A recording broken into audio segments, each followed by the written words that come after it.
Ice TV, सच सबसे आगे। दोस्तों, मैं अब्बास हफीज़ हूँ। आप सबको 74वें स्वतंत्रता दिवस की बहुत शुभकामनाएं। एक तरफ जहां हम सब आज़ादी की खुशियां मना रहे हैं, आज़ादी को सेलिब्रेट कर रहे हैं, वहीं पर एयर इंडिया ने, भारत सरकार के अंडर जो आता है एयर इंडिया, उसने अपने 48 पायलट्स को नौकरी से आज़ाद कर दिया है। ये खबर इतनी दुखद इसलिए है कि बेरोज़गारी का आलम क्या हो गया है, एयर इंडिया के डूबने का आलम क्या हो गया है। एयर इंडिया को डुबोया जा रहा है जानबूझकर, ताकि बहुत सारे ऐसे मित्र हैं जिनका बिजनेस अच्छा बढ़ सके। ये कोई नहीं जानता है, सिर्फ लोगों के कयास हैं। लेकिन कल जो खबर, आज जो कल घटना घटी है, आज जो खबर छपी है वो चौंका देने वाली है, क्योंकि ये 48 पायलट्स वो थे जिनमें से बहुत सारे उस वक्त अपनी उड़ान भरे हुए थे, प्लेन को उड़ा रहे थे, एयर इंडिया की जॉब के ऊपर थे। आप सोचिए कैसा बीता हो, क्या बीती होगी उनके ऊपर, कैसे उन्होंने लैंड किया होगा। उनको ये पता चला हो कि अभी ये आखिरी लैंडिंग है, इसके बाद आपको नौकरी से निकाल दिया गया है, अपने घर चले जाइएगा। ये पहली घटना नहीं है, इससे पहले भी बहुत सी घटनाएं हुई हैं जो मैं आपको सुनाऊंगा,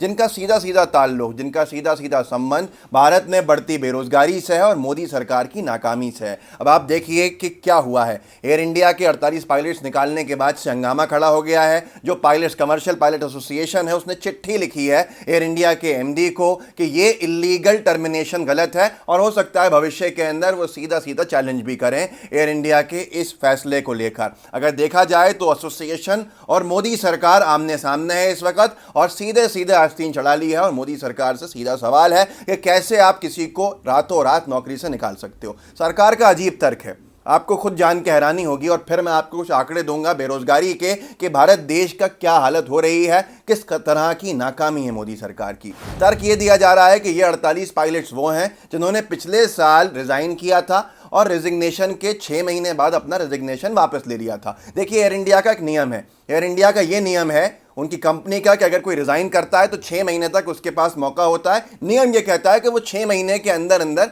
अपना रेजिग्नेशन वापस ले ले तो उसको कोई नौकरी से नहीं हटा सकता है। ये 48 पायलट वो थे जिन्होंने पिछले साल अपना रेजिग्नेशन वापस ले लिया था। अलग अलग रिजाइन किया होगा और बहुत से लोगों ने किया होगा, पर इन 48 ने अपना रेजिग्नेशन वापस ले लिया था और ये काम करने लगे थे। उसको ढाल बना के, उसको बेस बना के सरकार ने ये कदम उठाया कि अच्छा है, आपने पिछली बार रिजाइन किया था, इस बार हम आपको निकाल देते हैं और सीधे सीधे आप नौकरी से बाहर। एयर इंडिया ने पहली बार ये नहीं किया है दोस्तों। कुछ दिन पहले ही खबर छपी थी, 15 जुलाई को ये खबर छपी थी, एक महीने पहले, पूरा एक महीना पहले। आज 15 अगस्त, 15 जुलाई को एयर इंडिया अपने बहुत सारे कर्मचारियों को, एम्प्लॉयज़ को 5 साल की छुट्टी पर भेजने की प्लानिंग कर रहा है कि 5 साल छुट्टी पर रहिए बिना तनख्वाह के। दोस्तों, क्या है कि सरकारी नौकरी छीन सकते नहीं है, तो आसान तरीका निकाला है मोदी सरकार ने कि भैया आप लोग छुट्टी पे जाइए, 5 साल लीव विदाउट पे, आपको तनख्वाह नहीं मिलेगी। ये बहुत ही ज़्यादा गंभीर बात है, क्योंकि जितने आंकड़े आ रहे थे इससे पहले, फोरकास्टिंग आ रही थी कोरोना के दौरान, लॉकडाउन के दौरान, कि भारत में इतनी बेरोजगारी बढ़ जाएगी, भारत की जनता इतनी गरीब हो जाएगी, ये सारे आंकड़े आना बंद हो गए हैं। ये कहा जा रहा था कि अगस्त में बहुत ही ज़्यादा तबाही की हालात होंगे, हालात बने हैं लेकिन छपना बंद हो गए हैं। ये चिंता का विषय है। छपना क्यों बंद हो गए हैं आप समझ सकते हैं। यहाँ पर देश बचाने से ज़्यादा मोदी सरकार की छवि को बचाना ज़रूरी हो गया है। मैं आपको एक खबर पढ़ के सुनाता हूँ आउटलुक की, जिसमें छपा है, और ये मई की खबर है, 5 मई की। इस खबर को अब 2 महीने और हो चुके हैं। लॉकडाउन में बेरोजगारी 27.11% के रिकॉर्ड स्तर पर। बिहार, हरियाणा, तमिलनाडु में गई सबसे ज़्यादा नौकरियां। आप सोचिए, 27% पे बेरोजगारी की दर 5 मई को थी। इसके बाद से कोई भी खबरें आना, सब कुछ बंद है, ताकि जब खबर ही नहीं आएगी तो कैसे लोगों को पता चलेगा। मोदी सरकार की नाकामी पे नाकामी, उस पर झूठे वादे, लेकिन जनता को जागरूक नहीं बनाइए, ताकि जय जय मोदी, हर हर मोदी, घर घर मोदी होता रहे। हिंदुस्तान टाइम्स का हिंदी अखबार है लाइव हिंदुस्तान, तो ये लाइव हिंदुस्तान में जो खबर छपी थी ये भी मई में छपी थी, आज से 2.5 महीने पहले के आसपास। कोरोना की वजह से भारत में 13.5 करोड़ लोग हो जाएंगे बेरोजगार, 12 करोड़ लोग हो जाएंगे गरीब। क्या आपको मालूम है ये सारी खबरें अब आना बंद हो गई हैं, इसलिए पता नहीं चल रहा है, लेकिन भारत की गरीबी की हालत ये हो गई है कि दुनिया में हर तीसरा चौथा जो गरीब है वो भारतीय है। भारत की आबादी सबसे ज़्यादा गरीबी की तरफ है, और इस सब के पीछे अगर कोई जिम्मेदार है तो किसी के अंदर नाम लेने की हिम्मत नहीं है। बहुत से लोग तो दबे अल्फाजों में ये भी कह रहे हैं कि एयर इंडिया को जानबूझ के बर्बाद किया जा रहा है, BSNL को जानबूझ के बर्बाद किया गया है, ताकि मित्रों की कंपनीज फलें फूलें। आप बहुत जल्दी देख सकते हैं कि जैसे पहले भी थी कंपनीज, प्राइवेट कंपनीज अच्छा काम कर रही हैं, अभी भी कर रही हैं, पर लोगों का कहना है कि एयर इंडिया की जगह पर रिलायंस एयरलाइंस लाने का मन है, क्या एयर इंडिया की जगह पर अडानी एयरलाइंस लाने का मन है। ऐसे सवाल लोगों के दिल में आ रहे हैं जिसका कोई जवाब मोदी सरकार के पास तो नहीं है।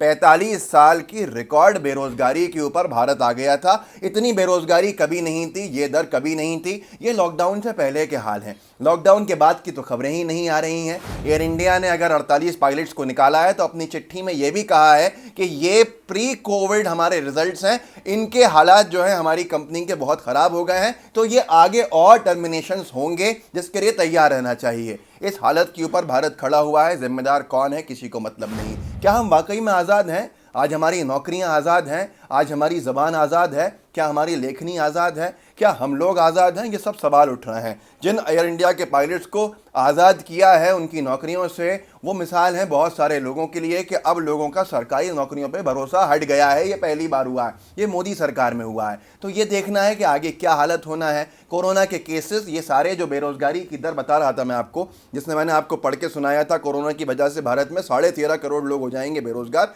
ये तब थी जब भारत के अंदर 1 लाख केसेस नहीं हुए थे कोरोना के। आज 20 गुना केसेस हैं, 20 लाख पार कर गया है। और हालत कितनी खराब होनी चाहिए ये आपको अंदाज़ा लगाना बड़ा आसान होगा। लेकिन खबरें आपको कहीं नहीं दिखेंगी, तो आपको समझना चाहिए कि आखिर क्या वजह है। मेरे इस वीडियो को आप और आगे शेयर कीजिए। हमारे चैनल जो नया है द एल टीवी, उसको डिस्क्रिप्शन बॉक्स में, कमेंट बॉक्स में लिंक पर क्लिक करके सब्सक्राइब कीजिएगा और लाइव टीवी का बेल आइकन ज़रूर दबाइएगा। जय हिंद, जय भारत। लाइव टीवी, सच सबसे आगे।